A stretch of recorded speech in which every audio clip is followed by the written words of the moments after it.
અને હવે સૌથી પહેલા વાત કરીએ દેશની બે યુનિવર્સિટી જે વાર તહેવારે વિવાદોમાં સતત આવતી રહે છે અથવા તો જેને વિવાદોની યુનિવર્સિટી અથવા વિવાદોનું ઘર કહેવામાં આવે છે એ જેએનયુ અને જામિયા યુનિવર્સિટી બંનેમાં અત્યારે હોબાળો મચ્યો છે। એક વિવાદિત ડોક્યુમેન્ટરી જેને બેન કરવામાં આવી છે એ ડોક્યુમેન્ટરી આ યુનિવર્સિટીમાં બતાવવા મામલે હોબાળો મચ્યો છે અને આ જ બધા વચ્ચે યુનિવર્સિટી અત્યારે જાણે કે અખાડો બની ગઈ હોય એવું લાગ્યું છે। અને શું છે આખો વિવાદ, કેમ વિવાદ મચ્યો છે, આખરે આ બેન કરેલી જે પ્રતિબંધિત ડોક્યુમેન્ટરી બતાવવાનો શું મતલબ છે અને શું કાર્યવાહી થઈ રહી છે, તમામ વિશે અજય યાદવ પાસેથી જાણીએ। અજય,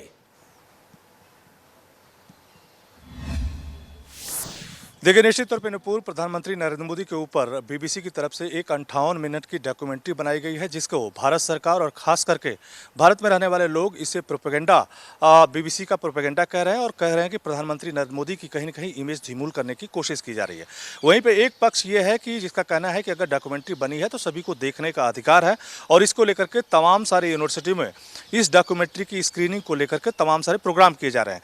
बीती रात जेएनयू में एक प्रोग्राम किया गया था, हालांकि वाइस चांसलर की तरफ से इसकी परमिशन नहीं दी गई थी, लेकिन जब ये डॉक्यूमेंट्री दिखाई जा रही थी तब वहां की बिजली कट हुई थी और एबीवीपी के छात्रों और खास करके लेफ्ट विंग के छात्रों के बीच पथराव हुआ था, जिसके बाद काफी हंगामा हुआ था और जेएनयू जिसे जेएनयू छात्र संघ कहा जाता है उसकी तरफ से एक प्रोटेस्ट मार्च निकाला गया और एबीवीपी के छात्रों के खिलाफ एफआईआर दर्ज कराई गई और ये कहा गया कि जानबूझ के इन्होंने डिस्टर्ब की और पत्थरबाजी किया और उनकी तरफ से हमले हुए हैं। और उसी तरह का कहीं न कहीं नजारा आज जामिया मिलिया इस्लामिया में भी देखने को मिला। SFI student federation of India नाम का एक संगठन है जो कि सीपीएम से जुड़ा हुआ संगठन है, उसकी तरफ से 6 बजे शाम को, यानी अभी के वक्त की अगर बात करें तो एक स्क्रीनिंग वही बीबीसी की डॉक्यूमेंट्री की जानी थी, लेकिन जामिया प्रशासन की तरफ से या जामिया के वाइस चांसलर की तरफ से इस स्क्रीनिंग की इजाजत नहीं दी गई थी। बड़ी संख्या में वहां पे पुलिस फोर्स तैनात की गई थी और जो छात्र वहां पे जमा थे जिनकी तरफ से जिद की जा रही थी कि वो इस डॉक्यूमेंट्री की देखेंगे और दिखाएंगे, और उन छात्रों में से 4 छात्रों को जो हंगामा कर रहे थे उनको फिलहाल डिटेन कर लिया गया है और पुलिस थाने ले जाया गया है। तो लगातार बवाल मचा हुआ है। हालांकि जामिया की स्थिति अभी कंट्रोल में है, लेकिन जेएनयू में भी हंगामा हुआ था, उसके बाद अब जामिया में, और ये दोनों ऐसी यूनिवर्सिटी हैं जहां पर अक्सर प्रधानमंत्री नरेंद्र मोदी से रिलेटेड कोई भी अगर वाक्यांश होता है तो लगातार विवाद का कारण बनता है। तो फिलहाल जामिया शांतिपूर्ण है, लेकिन 4 छात्रों को हिरासत में लिया गया है। जी, આગળ વાત કરવી છે એક એવા વ્યક્તિની અથવા કહો એક એવું વ્યક્તિત્વ જે દેશમાં અત્યારે સૌથી વધારે ચર્ચાનો વિષય છે અને એ છે બાગેશ્વર સરકાર ધીરેન્દ્ર શાસ્ત્રી। બાબા ધીરેન્દ્ર શાસ્ત્રી સામે એક ફરિયાદ નોંધવામાં આવી હતી, જો કે અંધશ્રદ્ધા નિર્મૂલન સમિતિ અને બાબા બંને સામસામે આવી ગયા હતા। आपको क्लीन चिट मिल गई है। नागपुर पुलिस ने कहा है कि अंधविश्वास के जो आरोप थे वो नहीं पाए गए हैं। वहां पे तो हम कब से चिल्ला रहे हैं, हनुमान चालीसा का प्रचार करना और बागेश्वर धाम का प्रचार करना या सनातन का प्रचार करना, ऋषि परंपरा की दिव्य शक्तियों के बारे में लोगों को बताना अगर अंधविश्वास है तो पूरे भारत के व्यक्ति हनुमान भक्तों को जेल जाना चाहिए था। तो हमें कानून पर भरोसा, संविधान पर भरोसा था और उसी के कारण आज सत्य की जीत हुई और महाराष्ट्र के पुलिस कमिश्नर महोदय ने आज जो है क्लीन चिट दे दी कि किसी भी प्रकार की एफआईआर नहीं बनी।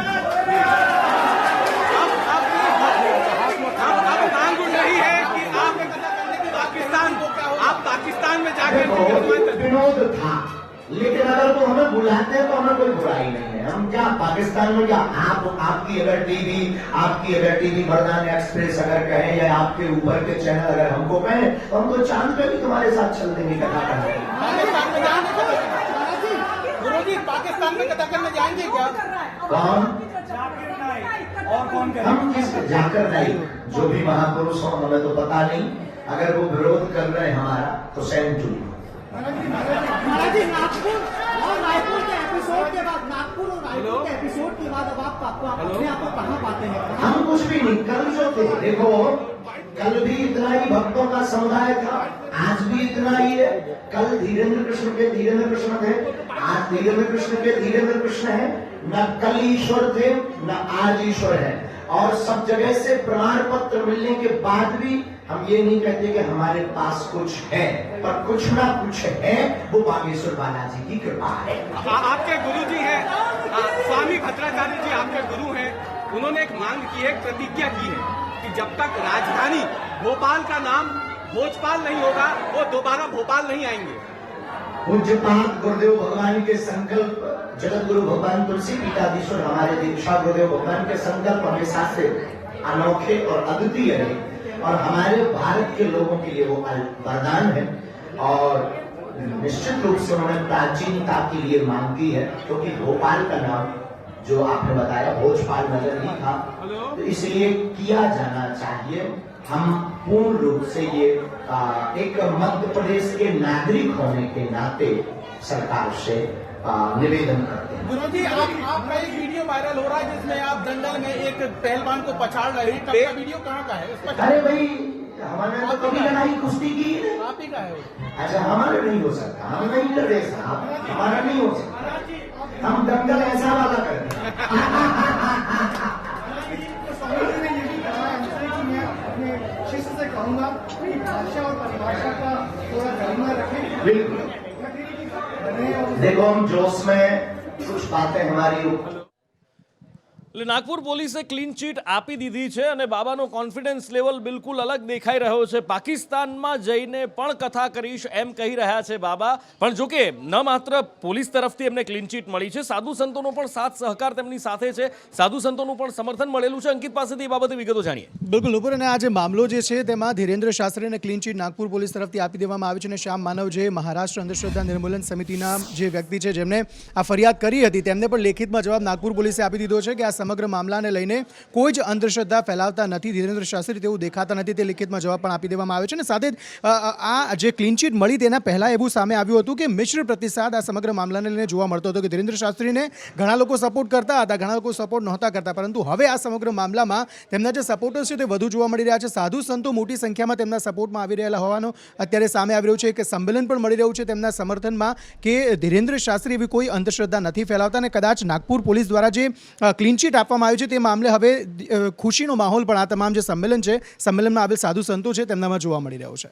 એટલે હવે બાબાના જે એમના તેવર દેખાઈ રહ્યા છે કે ભાઈ ક્લીન ચીટ પોલીસ દ્વારા મળી ગઈ. પોલીસે સ્પષ્ટ લેખિતમાં કહ્યું છે કે કોઈ પણ પ્રકારની અંધશ્રદ્ધા ફેલાવતા નથી દેખાઈ રહ્યા. ત્યારે હવે આગળ શું, એ પ્રશ્ન સૌ કોઈના આશ્ચર્યનું કારણ છે. જોવાનું છે કે આગળ શું થાય છે. પણ આ બધા વચ્ચે વાત કરવી છે શિયાળાની જમાવટની. બરાબરની જમાવટ આ વખતના શિયાળાએ કરી. એવું લાગે કે જાણે શીત યુગ અથવા હિમયુગ ફરી આવી ગયો હોય ને જ્યારે વાત થાય સ્વર્ગની, તો સ્વર્ગમાં અત્યારે કેવી હાલત છે આપણને સૌને જાણવાની ઈચ્છા થાય. પ્રતિભાલ પાસેથી જાણીએ કાશ્મીરમાં બરફબારી હોય કે ઠંડી હોય કેવી સ્થિતિ છે. જે ચોક્કસથી ઉપર જે રીતે ઉત્તર ભારતની વાત કરવામાં આવે તો ઉત્તર પ્રદેશ હોય, બિહાર હોય કે આ બાજુ નેપાળની બોર્ડર હોય, હિમાચલ હોય કે જમ્મુ કાશ્મીર, જે આપણે સ્વર્ગની વાત કરી, ત્યાં હર હંમેશ 365 દિવસ આમ તો ઠંડી પડતી જ હોય છે. પરંતુ જ્યારે શિયાળાની વાત આવશે ત્યારે શિયાળામાં જે તાપમાન હોય છે તે પણ માઇનસમાં જતું રહેતું હોય છે. ઘણા એવા સંવેદનશીલ વિસ્તારો છે, ચોરુ તેમજ દ્રાસ જેવા, ત્યાં તો જે તાપમાન હોય છે તે -40 થી -50 ડિગ્રીમાં પણ જતું રહ્યું છે. તેમજ જે આપણા ભારતના વીર જવાનોની વાત કરવામાં આવે તો ભારે ઠંડીમાં પણ તેઓ ચોક્કસથી પોતાની ડ્યુટી પર નિભાવતા હોય છે. અને દર વર્ષની જેમ આ વર્ષે ન માત્ર ગુજરાત, ભારત પરંતુ સમગ્ર વિશ્વમાં અત્યારે હાલમાં શિયાળામાં ખૂબ જ ભારે ઠંડી પડી રહી છે. તે ગ્લોબલ વોર્મિંગની અસરની વાત કરવામાં આવે તો ત્યારે પણ જે રીતે અત્યારે હાલમાં ઉનાળામાં જેટલી ગરમી પડે છે તેટલી ઠંડીનો રેકોર્ડ પણ આ વર્ષે અત્યારે હાલમાં શિયાળામાં પણ તોડ્યો છે. અને ખાસ કરીને જમ્મુ કાશ્મીરમાં પણ શ્રીનગરમાં ભારે બરફ વર્ષા થઈ રહી છે. ચોક્કસથી લોકો માટે તો ક્યાંક જે પ્રવાસીઓ છે તેઓને મજા આવતી હોય છે, પરંતુ ત્યાંના જે સ્થાનિક લોકો હોય છે તે ક્યાંક આનો ખૂબ જ તેમને તકલીફ પણ પડતી હોય છે. બિલકુલ, એટલે કાશ્મીરમાં બરફ પડ્યો છે, કાશ્મીરમાં અત્યારે જબરજસ્ત ઠંડીનું પ્રમાણ વધ્યું છે. સીધી અસર એકાદ દિવસની અંદર ગુજરાતની અંદર પણ જોવા મળશે અને વધારે ઠંડી માટે તૈયાર રહેવું પડશે. અને આમ પણ અત્યારે ઠંડી વધી જ ગઈ છે અને ઉત્તરના રાજ્યોની અંદર તો માવઠું પણ થયું છે. આવી જ કંઈક ચિંતાજનક વસ્તુ ગુજરાતમાં પણ છે. માવઠાની આગાહી હવામાન વિભાગે કરી છે, સાથે કોલ્ડ વેવની પણ આગાહી છે. આવનારા દિવસ કેવી ઠંડી અને કેવી હાડમારી રહેવાની છે, શું કહે છે હવામાન વિભાગે, જોઈએ. अभी फिलहाल जो अगले 24 आवर्स के लिए सौराष्ट्र कच्छ में आइसोलेटेड पॉकेट्स में कोल्ड वेव होने का संभावना है. जैसे डिस्ट्रिक्ट में, कच्छ डिस्ट्रिक्ट में एक आध जगह में हो सकता है, पोरबंदर, राजकोट, इवन गिर सोमनाथ डिस्ट्रिक्ट में और जामनगर डिस्ट्रिक्ट में आइसोलेटेड पॉकेट्स में कोल्ड वेव होने का संभावना है. वहाँ पर टेम्परेचर बिलो 10 डिग्री सेल्सियस जाएगा और कोल्ड वेव होने का संभावना है. अहमदाबाद, गांधीनगर में कोल्ड वेव होने का ज़्यादा संभावना नहीं है क्योंकि उसका जो नॉर्मल है काफ़ी कम है, लेकिन वहाँ पे भी ठंड पड़ेगी. और गांधीनगर, दीसा, इवन अहमदाबाद में भी टेम्परेचर बिलो 10 डिग्री रहने का संभावना है.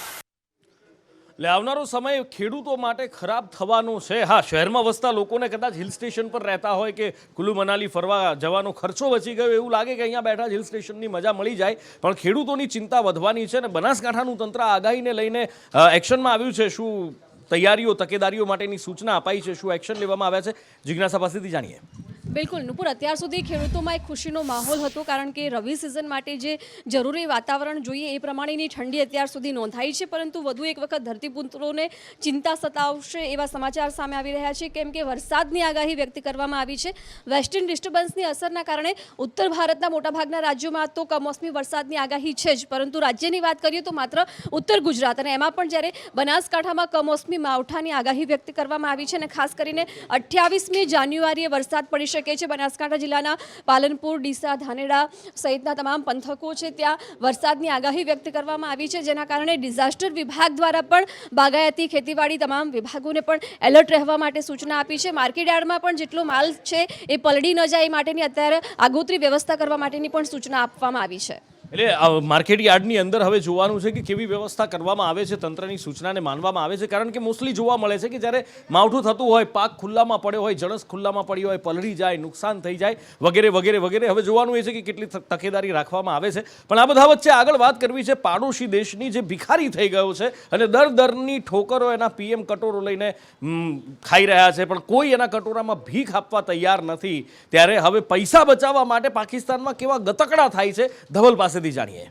જી નુપુર, જણાવી દઉં કે હવે શાહબાજ સરકાર તો આમે પડી ભાંગવાની છે કે ત્યાંનું દેવાળિયું ફૂંકાઈ ગયું છે એવી સ્થિતિ સર્જાઈ ગઈ છે. ત્યારે હવે કર્મચારીઓ પર તવાઈ આવી ગઈ છે.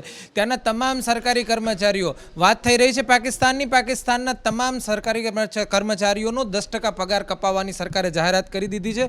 તો અધૂરામાં પૂરું મંત્રાલયો પણ બંધ કરવા પડે તેવી સ્થિતિ સર્જાઈ ગઈ છે. હવે આ મંત્રાલયોનો જે ખર્ચ છે કુલ, એમાં પણ 15% કાપ મૂકવા માટે શાહબાજ સરકાર જઈ રહી છે. એટલે કે આ ભિખારીને કોઈ ભીખ પણ નથી આપી રહ્યું અને લોન લેવા માટે આઈએમએફ પણ હવે મનાઈ કરી રહ્યું છે. આઈએમએફ પાસે 2 દિવસ પહેલાં જ એમને લોન માગી હતી, પણ આઈએમએફે ઘસીને ના પાડી દીધી છે કે ભાઈ આ કંગાળ પાકિસ્તાનને અમે લોન આપી શકીએ એમ નથી. જોકે ઓલરેડી ગ્રે લિસ્ટમાં હતું, હવે લોન આપવાની પણ ના પાડી દીધી છે. એટલે હવે આ શ્રીલંકા જેવી સ્થિતિ સર્જાઈ ગઈ છે અને પાકિસ્તાન ક્યારે દેવાળું ફૂંકી દે અને કઈ સ્થિતિનું નિર્માણ થશે એ તો જોવું રહ્યું. બિલકુલ, કારણ કે આઈએમએફે લોન આપવાની એટલા માટે ના પાડી છે કે જે 7 શરતો મૂકી હતી, અમુક વસ્તુઓ, અમુક સેવામાં ટેક્સ વધારવાની, મોંઘી કરવાની, એ સરકારે સ્વીકારી નથી. અને સ્વાભાવિક રીતે શાહબાજ સરકારે ન સ્વીકારે. આવનારા સમયની અંદર ચૂંટણી છે, જો મોંઘવારી હજી પણ વધે તો સરકાર ઉથલી જવાની બીક છે. જોકે બાકી શું રહ્યું છે મોંઘવારી વધવામાં એ કદાચ ત્યાંની સરકારે વિચારવું પડે. શાહબાજની એક કમિટી છે, એ બધા સૂચનો કરી રહી છે કે 10% કર્મચારીઓના પગારમાં કાપ, મંત્રાલય ઓછું કરો, પણ 78 મંત્રીઓ લઈને બેઠા છે. હવે પાકિસ્તાન જાજુ ખેંચે એવું દેખાતું નથી. વળી પાકિસ્તાન પરથી પાછા આપણે ગુજરાતની અંદર આવીએ. પણ ગુજરાતમાં એવું કહેવાય કે દૂધની નદીઓ ગુજરાતની અંદર વહે, અને આ જ ગુજરાત, ગાંધીનું ગુજરાત, દૂધની નદીઓ જ્યાં વહેતી હોય એવું કહેવાય. જો ત્યાં જ દારૂબંધીવાળા ગુજરાતમાં રસ્તા પર દારૂની નદીઓ વહેતી જોવા મળે તો કદાચ તમે કહેશો કે એવો આશ્ચર્યનો અમને પાર નથી, કારણ કે ગુજરાતની અંદર દારૂબંધી ક્યાં છે, શું છે અમને ખબર છે, પણ રસ્તા પર દારૂની રેલમછેલ છે સાહેબ. ક્યાં આગળ શું થયું, કૃણાલ શર્મા પાસેથી જાણીએ. નુપુર, વડોદરાને સંસ્કારી નગરી કહેવાય છે, પરંતુ છેલ્લા ઘણા દિવસથી એવા દ્રશ્યો સામે આવે છે કે સંસ્કારી નગરીને બદલે નશા નગરી કહેવાનું મન થઈ આવે. પરંતુ આ વાત સત્ય છે, કારણ કે વડોદરા શહેરમાં, જિલ્લામાં પણ ડ્રગ્સનો કારોબાર મળી આવ્યો છે. ડ્રગ્સનું રો મટીરિયલ પણ અહીંયા બને છે, એટલે કે ડ્રગ્સની મિની ફેક્ટરીઓ ઝડપાતી નજરે ચડી રહી છે. સાથે શહેરી વિસ્તારમાં પણ એવા ઓફિસો, દુકાનો મળી જ્યાં ડ્રગ્સ મળી હોય. સિરપ કે જેનાથી યુવાનો નશો કરતા હોય તેવા યુવાનો પણ જોવા મળતા હોય છે. સાથે જે નશીલા ઇન્જેક્શન હોય છે તે પણ સ્મશાનોમાં અને રાત્રિ બજારમાં જોવા મળતા હોય છે. તેનો ખુલાસો સંદેશ ન્યૂઝે કર્યો હતો. પરંતુ હવે રોડ પર શરાબની નદીઓ વહે છે, કારણ કે ગોરવા પોલીસ સ્ટેશનના 120 મીટરના અંતરે જ એક એક્ટિવા ચાલક જે બુટલેગર હતો, તે પોતાનો જે વિદેશી શરાબનો જે થેલો હતો તે લઈને પસાર થઈ રહ્યો હતો. તે દરમિયાન આ થેલો નીચે પડ્યો અને તેમાંથી જે કાચની બોટલ હોય છે, શરાબની નાની બોટલો, એ તૂટી અને રસ્તા પર દારૂ જોવા મળ્યો. તેની સાથે જ વડોદરા પોલીસની જે કામગીરી છે દારૂબંધી મામલે, તેનો પણ ઘટસ્ફોટ થઈ ગયો. એટલે આ નવાઈની વાત છે, પણ આમ જોઈએ તો નવાઈની વાત નથી, કારણ કે દારૂ ગુજરાતમાં ક્યાં નથી મળતો એ સવાલ છે. જો કે સરકાર કહે છે, તંત્ર કહે છે કે ભાઈ બધી જ દારૂબંધી છે, ક્યાંય દારૂ મળતો નથી ગુજરાતની અંદર. પણ ગુજરાતની જનતા સારી રીતે જાણે છે, પણ આ હાલત કેમ થઈ? જ્યાં દૂધની નદીઓ વહેતી હોય એવું કહેવાય, ત્યાં દારૂની નદીઓ કેમ વહેવા માંડી? સ્વાભાવિક રીતે ખાખીની અંદર પેસેલો કરપ્શનનો બેઈમાનીનો કીડો આ બધું કરાવી રહ્યો છે. અને આ હું નથી કહેતો, જે ઘટના સામે આવી છે અને જે રિપોર્ટ સામે આવ્યા છે એ જ બધું આ કહી રહ્યા છે. જો કે કોંગ્રેસે પણ આ બાબતને લઈને એ ઘટના શું છે એ પછી જોઈએ, પણ એ કોંગ્રેસે આ ખાખીમાં પેસેલા ઈમાનદાર બેઈમાનોના કીડાને લઈને શું કહ્યું કોંગ્રેસના પ્રદેશ પ્રમુખે, પહેલા એ જોઈ લઈએ. કે કોઈ પોલીસ વાળો આઈપીએસ આઈએસ ના ફોન રેકોર્ડિંગ કરે એવું ગુજરાતમાં કે દેશની લોકશાહીમાં તમે ક્યાંય સાંભળ્યું છે? પોલીસ કોન્સ્ટેબલ એ આઈજી ના ફોન ટેપ કરે, એનું લોકેશન ચેક કરે, આઈએસ આઈપીએસ ના લોકેશનો ચેક કરે, અને એ લોકેશનો ચેક કરીને જ્યાં ગુનેગારોને ત્યાં રેડ પાડવાની સિસ્ટમ બને, એ બુટલેગરને ત્યાં સુધી વિગત પહોંચાડે કે કાલે ત્યાં ફલાણા અધિકારી રેડ કરવાના છે, એલર્ટ થઈ જજે, સાતો બની જજે, તારો દારૂ ન પકડાય, તારી ક્લબ ઉપર કશું મળે નહીં. આ સિસ્ટમ ગુજરાતમાં ચાલી રહી. એટલે બની શકે કદાચ એવું લાગે કે જગદીશ ઠાકોર કોંગ્રેસના નેતા છે અને સરકાર ઉપર આવી રીતે આરોપ લગાવીને રાજનીતિ કરતા હોય, પણ ખરેખરમાં ગુજરાત પોલીસમાં શું ચાલી રહ્યું છે? કેમ ગુજરાતની અંદર બેફામ દારૂ વેચાઈ રહ્યો છે? દારૂબંધીના કેમ છડે ચોક લીરે લીરા ઉડી રહ્યા છે? અને કેમ દારૂની નદીઓ દૂધની જગ્યાએ વહી રહી છે? એ તમામ વિશે જાણીએ. આ તમામ સવાલોના જવાબ જિગ્નેશ પાસેથી લઈએ કે હકીકતમાં ખાખીની અસલિયત શું સામે આવી છે. જિગ્નેશ.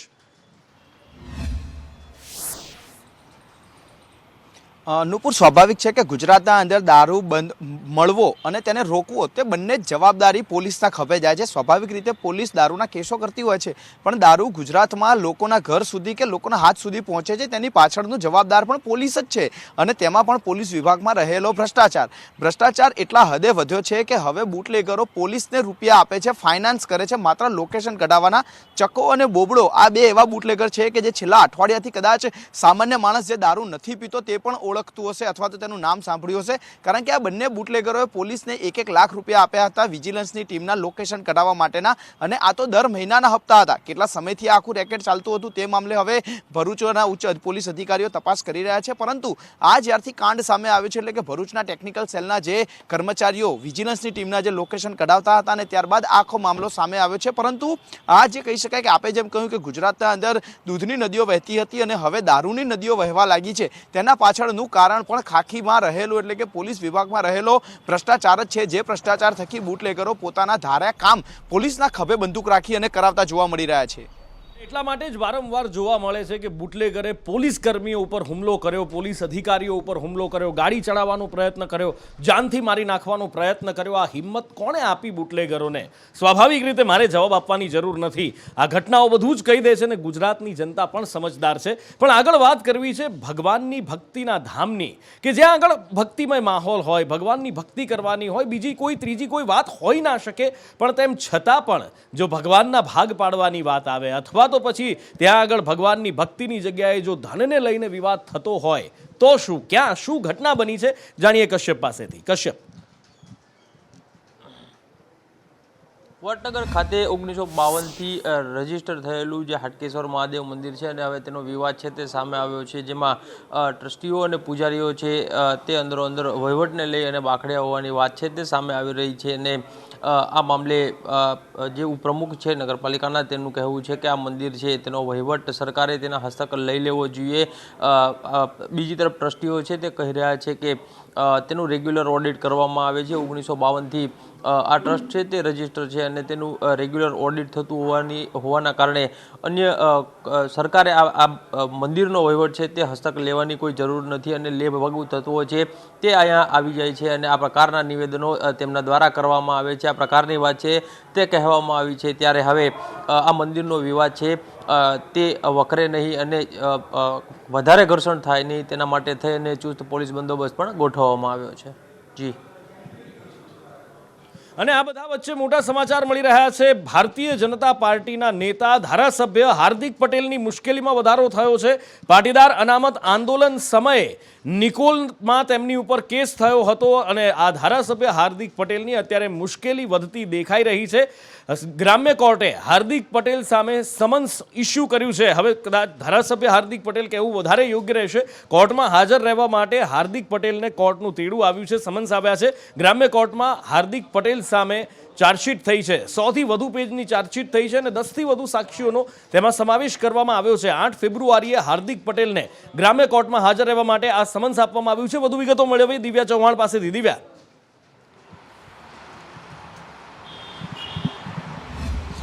નુપુર, હાર્દિક પટેલ ધારાસભ્યની હવે મુશ્કેલીમાં વધારો થયો છે કારણ કે ગ્રામ્ય કોર્ટ દ્વારા ફરી એક કેસમાં તેને સમન્સ ઇસ્યુ કરવામાં આવ્યું છે. ગ્રામ્ય કોર્ટમાં હાર્દિક પટેલ સામે 100થી પણ વધારે પેજની ચાર્જશીટ છે તે રજૂ કરવામાં આવી છે અને આ ચાર્જશીટમાં 10થી વધારે સાક્ષીઓનો પણ સમાવેશ છે તે કરવામાં આવ્યો છે. મહત્વનું છે કે વર્ષ 2018માં અમરનાથ ઉપવાસ ઉપર હાર્દિક પટેલ બેસવાની તૈયારીઓ દર્શાવી હતી. પોલીસ પરવાનગી મળી ન હતી અને ઉપવાસ કરવાના સ્થળ ઉપર નિકોલ પહોંચે તે પહેલા પોલીસ દ્વારા તેની ધરપકડ કરી લેવામાં આવી હતી અને પોલીસ સાથે ક્રાઇમ બ્રાન્ચમાં લઈ જતી વખતે પોલીસ સાથે ગેરવર્તણૂક કરવાના મુદ્દે ગુજરાત હાઈકોર્ટમાં આ સમગ્ર જે મામલો આવ્યો હતો સામે અને ગ્રામ્ય કોર્ટમાં આજે ચાર્જશીટ છે તે આ મુદ્દાને લઈને કરવામાં આવી છે. જી, અને આગળ વાત કરીએ ગુજરાત વિધાનસભાની. ગુજરાત વિધાનસભામાં આમ તો હવે કોંગ્રેસને વિપક્ષનું પદ મળવાનું નથી કારણ કે એની ગાડી કોંગ્રેસ ચૂકી ગઈ છે. પછી એ વિધાનસભા વખતે હોય કે નેતા જાહેર કરતી વખતે મોડા પણ રાષ્ટ્રીય કોંગ્રેસે નેતા જાહેર કર્યા અમિત ચાવડાને. આજે ચાર્જ સંભાળ્યો છે.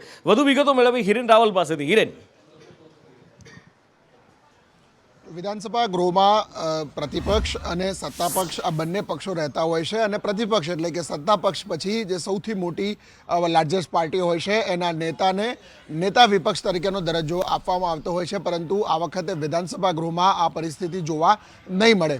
કોંગ્રેસે પોતાના નેતા તરીકે અમિત ચાવડા અને ઉપનેતા તરીકે શૈલેષ પરમારના નામો તો જાહેર કર્યા હતા પરંતુ વિધાનસભા સચિવાલય, વિધાનસભા અધ્યક્ષ અને રાજ્ય સરકાર આ વખતે હવે નેતા વિપક્ષનું પદ કોંગ્રેસને આપવા માટેના મૂડમાં નથી અને એટલા માટે કોંગ્રેસે પોતાનો લેટર આપ્યાના 1 અઠવાડિયા પછી પણ હજી સુધી નેતા વિપક્ષ તરીકેનો સત્તાવાર જવાબદારી અથવા તો જે તેમને મળતી જે લાભો છે અથવા તો તેમનો જે કાગળ ઉપર નેતા વિપક્ષ તરીકેનું પદ હોય તે આપવામાં નથી આવ્યું. માહિતી જે છે તે પ્રકારે કોંગ્રેસમાં આ વખતે અમિત ચાવડાએ માત્ર કોંગ્રેસ પક્ષના નેતા તરીકે જ વિધાનસભા ગૃહની અંદર બેસવું પડશે. નેતા વિપક્ષ તરીકેનું પદ આપવામાં નહીં આવે. નેતા વિપક્ષ તરીકેની જે કાર્યાલય હતું એ કાર્યાલય પણ ખાલી રહેશે. સાથે અન્ય લાભો જે સરકારી મળતા હોય છે એ પણ નહીં મળે. એટલે રાજ્ય સરકાર અને વિધાનસભા અધ્યક્ષે મન બનાવેલું છે કે કોંગ્રેસે માત્ર પક્ષના નેતા તરીકે જ અમિત ચાવડાએ ગૃહમાં રહેવું પડશે. વડોદરાથી સમાચાર મળી રહ્યા છે અકસ્માતના. ક્યાં કઈ રીતનો કોનો અકસ્માત થયો છે કૃણાલ પાસેથી જાણીએ. કૃણાલ, નુપુર, વડોદરાનું લાલબાગ બ્રિજ કે જ્યાં એક ઇનોવા કાર ચાલક બ્રિજ પરથી પસાર થઈ રહ્યો હતો તે દરમિયાન જ અચાનક ઇનોવા કારનું આ ટાયર ફાટ્યું હતું. ટાયર ફાટતા જ ચાલકે સ્ટીરિંગ પરનો કાબુ ગુમાવ્યો હતો અને કાર ધડાકાભેર રોંગ સાઈડ પલટી મારી ગઈ હતી અને દિવાલમાં ઘૂસી હતી. આ દરમિયાન ત્યાંથી પસાર થતો એક જે ઇલેક્ટ્રિક વાહનો છે, 2 વ્હીલર, તેના પર પસાર થતો યુવાન આ કારની અડફેટે આવ્યો હતો અને એટલો ગંભીર રીતે અડફેટે આવ્યો કે કારની નીચે દબાઈ ગયો હતો. સ્થાનિક લોકોએ તેને કારની નીચેથી બહાર કાઢીને 108 મારફતે એસએસ હોસ્પિટલ મોકલવામાં આવ્યો પરંતુ ડોક્ટરોએ તેને મૃત જાહેર કર્યો છે અને સાથે જ માજલપુર પોલીસે કાર ચાલકની હાલ ધરપકડ કરીને વધુ કાર્યવાહી હાથ ધરી છે. અને આ સાથે જ વોર રૂમમાં અત્યારે સમય થયો છે આપનાથી વિદાય લેવાનો. નમસ્કાર.